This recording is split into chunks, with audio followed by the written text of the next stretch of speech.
Eclipses have long fascinated and intrigued people worldwide, captivating imaginations across generations. Today, the allure of these celestial events remains as strong as ever. Join us on this journey as we delve into the history of eclipses, unravel the science behind them, uncover the folklore that surrounds these cosmic events, and explore both high-tech and traditional viewing methods. Take a look. The oldest surviving record of an eclipse comes from Yin, an ancient capital city in China. It was carved on a tortoise shell. 3 flames ate the sun, and big stars were seen. A lot of ancient stories, from the Americas to Scandinavia to India, refer to the sun being eaten. People thought some deity was angry, or these were omens that meant a king would die. And some of those kings were nervous enough they appointed people to study the sky and take lots of notes. What started out as fearful fascination turned into something more scientific. Freaking out about eclipses kick-started astronomy. One of these early astronomers, Hipparchus, used an eclipse to calculate the distance to the moon. There was a total eclipse in his hometown, but he heard that 600 miles due south, only 4/5 of the sun was obscured. That was all he needed. See, Hipparchus was all about this new kind of math involving lots of angles and triangles. He calculated that the moon was between this far away and this far away. This was hundreds of years before telescopes, and we'd already started to measure the solar system.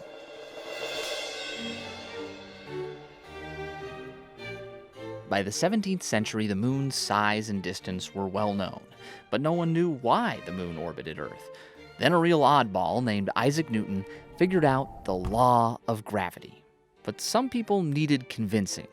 Newton's hype man, Edmund Halley, that guy they named a comet after, said, okay, Newton's law of gravity determines the moon's orbit, so I should be able to use that law to predict exactly when the moon will go in front of the sun. He calculated that an eclipse would hit Britain at 9:05 a.m. on May 3rd, 1715. And he printed up these handy posters that reassured everyone, no, the king isn't going to die. Halley got impressively close. The sun went dark at 9 sharp. And that eclipse proved Newton wasn't crazy, he was a genius. People went on to use Newton's ideas to accurately predict the orbits of most of the known planets. But 2 planets had unexpected wobbles, Uranus and Mercury. In France, tireless mathematician Urbain Le Verrier used lots of equations to show that it must be the gravity of unknown planets pulling Uranus and Mercury off track. He calculated exactly where the planet pulling on Uranus would have to be, and when astronomers went to look, there it was. They named it Neptune. Le Verrier was psyched, and he was so sure they'd find a planet pulling on Mercury too, he preemptively named it Vulcan. But here's the problem. Vulcan was supposed to be right here, just hidden by the sun's glare. Vulcan hunters would need an eclipse. Every time one rolled around, scientists, including Thomas Edison, scoured the sky. But those eclipses never revealed Vulcan. It just wasn't there. Mercury's wobbly orbit remained a mystery until Albert Einstein came along. Einstein had this radical new theory, the general theory of relativity, and it made Vulcan unnecessary. According to the theory, Mercury was thrown off course because the sun's bulk was warping the very fabric of space-time. Einstein's equations predicted the wobbly orbit perfectly. But as always, some people demanded more proof. And once again, an eclipse came in useful. In 1919, the darkened skies allowed scientists to see stars near the sun. And just as Einstein predicted, the sun's huge mass nudged the starlight off course. Those results made him an instant celebrity.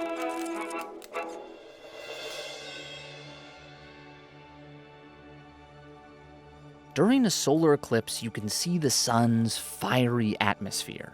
Here's the reddish chromosphere. In 1868, scientists studying the light of the chromosphere found evidence of an unknown element. They named it helium, after the Greek sun god Helios. It took another 27 years before someone discovered helium on Earth. Where the chromosphere ends, the feathery corona begins. It sends blasts of charged particles into the solar system, and these space storms can take out electronics on Earth. They could even potentially kill interplanetary astronauts. So, how does the corona work? Well, there's a lot we still don't know, partly because we can really only investigate it when something blocks the overpowering brilliance of the sun's disk. We've built advanced instruments to try and do that, but the moon still does the job much, much better.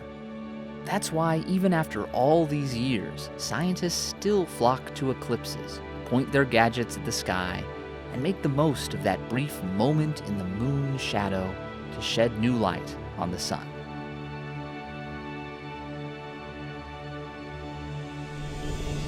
Today, researchers are still pursuing secrets of the universe, one eclipse at a time, and you bet they'll have a close eye on this one. Now, according to NPR, an estimated 31 million people in the US are in the path of totality, making this an even more remarkable experience. Now, a total solar eclipse is when the moon crosses directly in front of the daytime sun. Here in Michigan, a very, very tiny corner of the southeast portion of our state is actually in the path of totality. While most of us will experience about 98–99% of totality, that might sound significant, but one CMU astronomer we talked with says it's not the same as seeing it and feeling it in person at 100%. Dr. Aaron Laclouzet shed some light on this phenomenon. You kind of have to get them at just the right time, just the right moment. So in truth, there's only a couple of times of year that are conducive to having eclipses at all. So that's why we don't have an eclipse every month, like you would have a lunar eclipse and a solar eclipse every month. That doesn't work out that way. It's kind of just 2 times a year that it's a chance for an eclipse, but that doesn't guarantee that you have the eclipse. And it also doesn't guarantee you're in the right part of the globe to have that eclipse. So what's exciting about this one, it just so happens that the sweet spot is here in the US. Yeah, absolutely. So talk about the path. Where is it supposed to go? Right, so the path that we're going to see, and it's not everybody in the US is going to get to see it. Right. Like I said, it is a relatively small path. There's going to be a stripe that kind of stretches from down in Mexico up through Texas, but it cuts up through kind of southern Indiana, northern Ohio, and then heads out to the East Coast or so. So here in Michigan, unfortunately, we will not see totality. Totality is just south of us. And as much as it pains me to say such things, my best advice for my fellow Michiganders is go to Ohio. Here in mid-Michigan, we will see a partial solar eclipse. Okay. So part of the sun will be blocked out by the moon, but not all of it. So totality, it's really just kind of a narrow stripe. And even in totality, you get kind of a small window for that.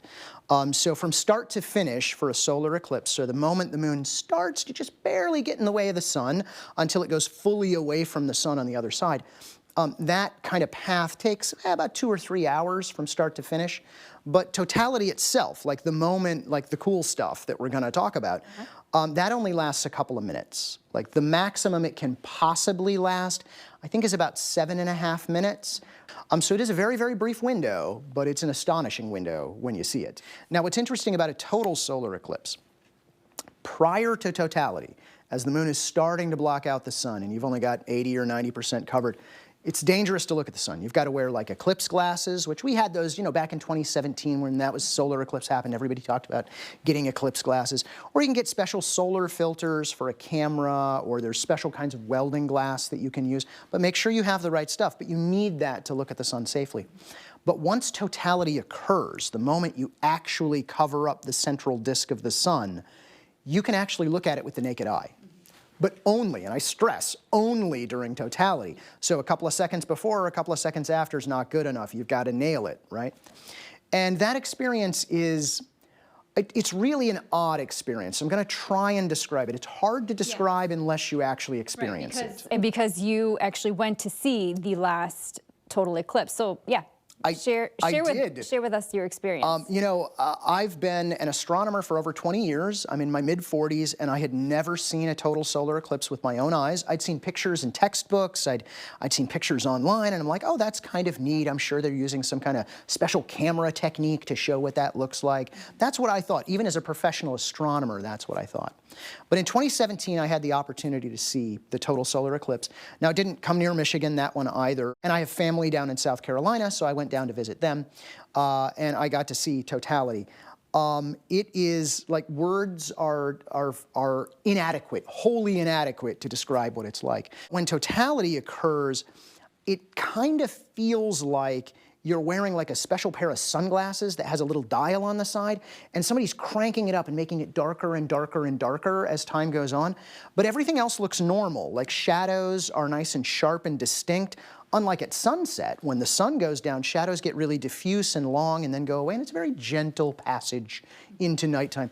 With the eclipse, that's not what happens. It gets really weird. You actually start to feel, or at least I personally started to feel, a little bit anxious, a little bit uneasy, because the light's not right, for lack of a better word. And so it gets darker and darker and darker, and then the wildlife starts to react as if it's twilight, because it's getting darker and darker. And so all of the insects that come out at twilight, like I think at the time we had some like crickets and cicadas, you know, those sorts of things, the insects that make noises at night, at twilight. And then all the birds that feed on those insects came out. And then in the modern era, we have all these street lights that aren't on a timer, they're on a sensor. And that sensor saw everything getting darker and darker and darker, and so all the streetlights turned on. And then in every direction you looked, it looked like twilight. You know, when the sun sets, you get that kind of red or orange haze kind of in the direction of where the sunset is, but the sun's up there. And every direction looks like that because you're now in the shadow of the moon as it comes. And so it was really, really strange. And at the time, I'm an amateur photographer in my spare time, and I promised myself I'm not going to experience the eclipse just staring through a camera. I can't do that to myself. So I set a timer on my watch, and I said I've got 30 seconds to take pictures, and then I will not touch the camera. And so totality happens, and everybody around me is just freaking out. I take my pictures for 30 seconds, my watch beeps, and I stop, and I look up, and it's hard to describe what you see. So the sun, we tend to think of the sun as just that disk on the sky, but it's not. There's more to the sun than that. Kind of outside of that disk that we see, which that disk is called the photosphere, just in astronomy parlance. It's literally the sphere that the photons come from, so photosphere. So that's what our eyes normally see, is just that photosphere, and it's very, very bright. But once you cover it up, you can see the outer edges of the sun, a thing called the solar corona, which in this case is a word that means crown. It has nothing to do with the past few years of insanity. But the solar corona, it's this crown, it's this weird, like, hazy thing around the edges of the sun. It's, you can think of it as the atmosphere of the sun. That's not quite right, but it's a good way to think about it. It's a very diffuse layer on the outside of the sun that you normally don't see with the naked eye because it's too faint. But once you block out that disk of the main sun, you can finally see it with your own eyes. We actually discovered the corona scientifically through an eclipse. They were observing an eclipse, and they're like, hey, what's that weird shimmery thing around the sun? Now, that corona changes over time. Sometimes it's a little brighter, a little more dynamic than others. And so with the naked eye, in an eclipse, you can actually see it. And it shimmers, it stretches out well away from the sun, and it looks like some sort of like science fiction movie effect, but it's happening in front of you with your own eyes. You know, with the moon blocking out the sun, it's so dark compared to everything else around it, compared to that corona. It almost looks like someone took like an ice cream scoop and just made a perfect scoop out of the sky and just cut a hole, a perfectly round hole in the sky. And so that lasts for a few minutes, and your mind is just reeling from what you're seeing, and then suddenly it's gone. And it just moves on, and you wait for the next one is what you do. Yeah. You know, there are people who, once they experience their first eclipse, they spend the rest of their lives kind of chasing that feeling of seeing another eclipse with their own eyes. It's like, it's just this whole, it's a thing that you can only experience personally. Like, I can't quite tell it to you. I can just tell you to go do it. Like, you have to go do this. Mm-hmm. So it is well worth anyone's time if you get a chance to travel to it. I've encouraged my students to go ahead and skip, well, don't tell my fellow professors this. I've encouraged them to go ahead and skip classes that day. Like, if there's not an exam, there's no reason to be in class. Like, go. go to Ohio, go to Indiana, go to wherever you need to go to see it. Okay. All right. Well, maybe I'll have to pack up my kids and go. You're selling me pretty good on this. Excellent. Excellent. A big thanks again to Dr. Aaron Laclouzet for sharing his experience and knowledge and, of course, his enthusiasm with us. Now, one more thing he stressed, if you're going to see totality, make a plan. Getting there is going to be easy, but once it's over, it's going to be a lot harder to get back home. So make sure you plan accordingly. Studying an eclipse involves a community of scientists and researchers, each putting it under a microscope of their own area of expertise. We learn now from two more CMU professors about how eclipses influence their passions of astrophotography and folklore. I got my first telescope at the age of 12, and since then I've been hooked on astronomy and astrophotography. Astrophotography is the photography of anything that you see in the sky. So that could be the sun, the moon, planets, stars, nebulas, galaxies. And of course, depending on what you photograph, you need very different equipment. Essentially, the telescope becomes the lens. So the telescope has that almost 8-inch primary mirror at the back that captures the light, reflects it back, and then there's a small secondary mirror at a 45-degree angle, and that sends out the light out to that port on the side of the telescope where the camera is. When I pick an object, I shoot it for several nights. My Astro camera is a monochrome black and white camera, so I have to shoot with different color filters, and I shoot multiple exposures, typically about 2 to 4 minutes in length, and then I shoot 10, sometimes even 100, 200 individual exposures, multiply that by 3 for 3 colors, so that often takes several nights. One of the things I learned from previous eclipses is that mobility is the key. In 2017, I met with some friends and people from the local astronomy clubs in Kearney, Nebraska, and we looked at the forecast the night before the eclipse, and it was kind of iffy. So my family and I decided we'll do a 6-hour night drive into Wyoming, and it paid off. We enjoyed the eclipse under perfectly clear skies. So totality lasts only for a few minutes. Back in 2017, it was a little over 2 minutes. This year's eclipse has 4 minutes of totality. That's still not a lot of time, and you really want to spend that time enjoying the moment, looking around, maybe spotting some planets in the dark sky. And you don't want to mess around with the camera. So really the key thing is to have your camera run on a fully automatic mode. That means I connect it to a computer. I have a program that I set up to program a sequence of shots, and I press go, and then ideally I don't have to touch it until the eclipse is over. If you're a first-time eclipse watcher, don't spend too much time on photography, especially if you don't have experience with eclipse photography or solar photography in general, because you will just miss so much. It's better just to enjoy the scenery. My expertise lies in the stories that people tell and have always told about their culture and the world around them. The way that any culture or tribe or group of people tells stories about their environment, it provides enormous insight into really what it is to be human. Obviously, there's a lot of similarities that cultures share, but the differences, I think, are really crucial. Every culture has their own particular responses to events like the eclipse. Everyone is watching the skies and deriving meaning from that. Right now, in our contemporary world, we have primarily a scientific language that allows us to understand what's happening in these events that we're viewing.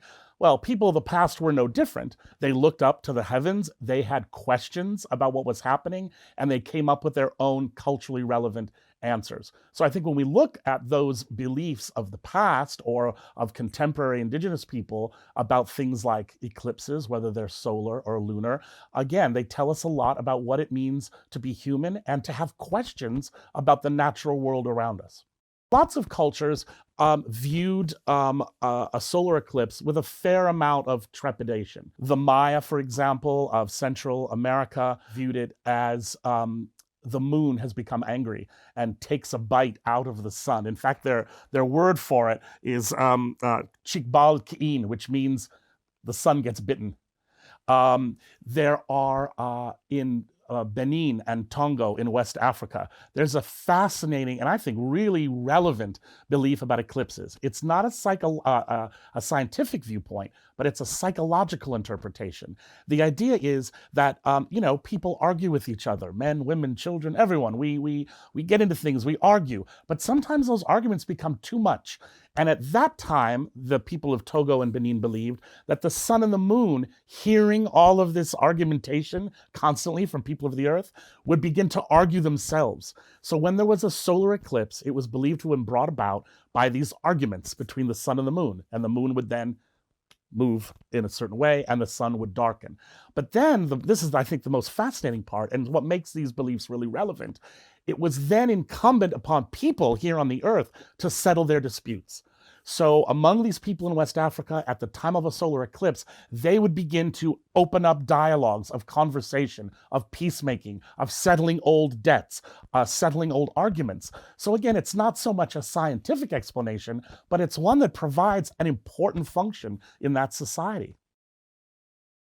I suspect that even ancient people understood that there was a metaphorical power in this also, that it was a moment when darkness had the ascendancy for a moment, that the sun, which is the source of life for every human being in the world, is being overtaken by a shadow for a moment. Now that is what's happening, and that's also, I think, what these kind of the monsters, the wolves, the dragons are seen to be doing. But more than that, it's about telling a story that people can participate in. A dragon, a celestial dragon, is eating the sun. Now, you as a human being, it is your job to frighten that dragon away. So get out there. You get the drums out, the pots and pans, the sticks, the flutes, the rattles, and it's your job to participate in that event. So it's an event that not only confirms a culture's understanding of their cosmos, their view of the cosmos, but also confirms their place in it. We're connected to that. And then when we have events like eclipses, those relationships become very important for a small moment in time. Remind us of those connections with those beings. Even if you can't get out, if you can't see it or experience it in totality, you can still experiencing it by knowing that it's happened. And by knowing that for thousands and thousands of years, your ancestors and the ancestors of your neighbors and your fellow human beings have stopped for a moment and had a real human experience. Whether it was based in fear or hope, it doesn't really matter at the end of the day. They have paused to say something wondrous is happening. And it then becomes your own individual personal job to determine what kind of meaning that's going to have for you. So I would, if I were king of the universe, I would say, take a moment and think about it. What does the eclipse mean for you? What has it meant for others? Where's your place in the long-standing tradition of looking up to the sky at the time of an eclipse or another celestial event and wondering what is happening and why is this wonderful to me? And thanks again to Axel Mellinger and Ari Burke for helping us better understand an eclipse from their perspectives. In Saginaw, Troop 366G includes a group of enthusiastic scouts who are especially fascinated with space exploration. They're taking on the task of safely viewing the eclipse with a different kind of method, proving their readiness for any challenge. So today I'm going to be teaching Troop 366 about the history of eclipses, and I'm also going to be teaching safety for viewing the eclipse, and we're going to be building an eclipse viewer so that they can take it home and possibly view the eclipse themselves. They are a girls' troop. They joined the first day that girls could actually join the BSA. With a passion for science, technology, engineering, and mathematics, Angie is eager to guide Troop 366G through their plan to view the eclipse. I have been teaching STEM to this troop since their inception. So they're going to take a box, and you cut a hole in the box, and you put aluminum foil over the end, and you poke a hole in it. And then you cut another hole in the side of the box, and you put white paper inside the box. So the sun comes through, you stand with your back to the sun, and you put the viewer kind of over your shoulder, and the sun comes through the hole, the pinhole. You can move this around. And you look through the viewing hole on the side, and it actually shows just a picture of the sun through the pinhole for you to see the eclipse. Okay, now. I'm hoping that they use the boxes at least for a little while and then view it with the eclipse viewers. I hope that they use both ways to see which one works better. Scouting is an amazing program. I am a boy mom. I don't have any girls. So I was super excited when the girls were allowed to join, because if it would have been something that was offered when I was a kid, I would have joined in a heartbeat. That is probably what I'm most passionate about, is teaching science and technology, engineering and math to girls, because when I was younger, it wasn't encouraged, right? You went to school and you were going to become a teacher, or you were going to become, and those, I would love to be a teacher. I'm not a teacher by profession. I am a data analyst, so not the same. But girls weren't really encouraged to be scientists or astronauts. I was in an engineering program, and I was one of the only girls in an engineering program. So I think that it's important that they get the exposure to do those things, that it's okay. Girls can do it too, just like the boys can. I hope that it gives them a little bit of excitement for this. I hope that it encourages them to look into it a little bit more, delve into it a little bit deeper. Some of the history that I'm going to tell them about, I didn't even know. In preparing for this, I learned something. So I'm hoping that they learn something, and it ignites, a spark in them to want to learn more. Eagle Scout Michaela is inspired to acquire all the eclipse knowledge she possibly can. The fact that it's such an uncommon thing to see, from what I've heard at the level it'll be this year, I want to understand how that works and why it is so rare and what makes it special. Our troop has actually worked a lot with the people who are here today doing STEM-related things, so I feel like we've kind of fostered that environment in our troop, and I feel like with the science merit badges that I've taught, I've tried to bring some of that into our troop as well. We do a lot of things in the outdoors, a lot of service for the outdoors, and so I'd really hope that their love for STEM is thriving right now. I love everything that there has to do about space. When I was a kid, I wanted to be an astronaut. I mean, I'm the girl that on a clear night is looking in the sky, right? I want to see the stars. I want to teach the kids how to, pick out constellations in the night sky. And so I'm hoping that maybe this is something that they will want to do. Good night, Scouts. Dismissed. To commemorate the upcoming eclipse, Scouts can earn a special glow-in-the-dark patch. Now, this achievement includes not only mastering the proper technique for safely viewing the eclipse, but also encourages Scouts to reflect on and share their experience with their groups. This concludes our Total Eclipse Exploration. And remember, if you're going to see it, make sure you have a plan. Wear protective eyewear. Keep your fingers crossed for clear blue skies. Thanks for watching.